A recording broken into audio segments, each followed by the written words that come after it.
শুধুমাত্র 3টি রং দিয়ে ঘরে বসেই তৈরি করে দেখাবো জেসু। আর এই জেসুটা কিন্তু খুবই দরকারি একটা জিনিস। আর জেসুটা তৈরি করতে যা যা লাগবে সেটা বলে দিচ্ছি। এখানে আমি পাউডার নিয়েছি, তারপর নিয়েছি আমি আঠা ফেভিকলের, আর ফেভিকলের কালারটা আছে না, সেটা হোয়াইট কালারটা।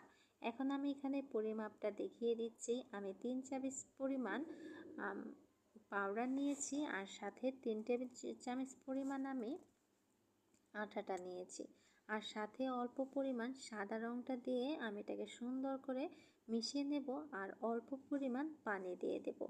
এখানে কিন্তু আপনারা পাউডারের পরিবর্তে চক পাউডার বা হোয়াইট সিমেন্টও দিতে পারেন। আমরা যেহেতু গরমে পাউডারটা ব্যবহার করে থাকি, আর প্রতি বছর বছর পাউডারটা চেঞ্জ করা হয়, আর এই পাউডারগুলোর কিন্তু ডেটও থাকে না, তাই ভাবলাম পাউডারটা না ফেলে দিয়ে এই কাজে ব্যবহার করি। আর এই যে জেসুটা আমি লাগিয়ে নিচ্ছি। আর সবাই জেনে থাকবেন যারা ক্রাফটিংয়ের কাজ করেন জেসুটা কতটা গুরুত্বপূর্ণ। আমি একটু সংক্ষেপে বলে দিচ্ছি জেসুর কাজটা কি।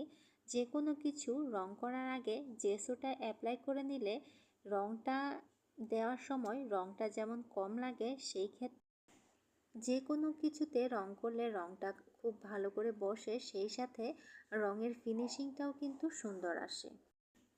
একদমই কম সময়ে এবং অল্প খরচে আমরা কিন্তু চাইলে বাসায় বসেই জেসুটা বানিয়ে নিতে পারি। আর আজকের এই জেসু বানানোর ভিডিওটা আপনাদের কেমন লাগলো সেটা কিন্তু আমাকে কমেন্টে জানাবেন। সেই সাথে ভিডিওটি ভালো লেগে থাকলে লাইক, কমেন্ট, শেয়ার করতে একদমই ভুলবেন না। এতক্ষণ আমার পাশে থাকার জন্য সবাইকে জানাচ্ছি অসংখ্য ধন্যবাদ।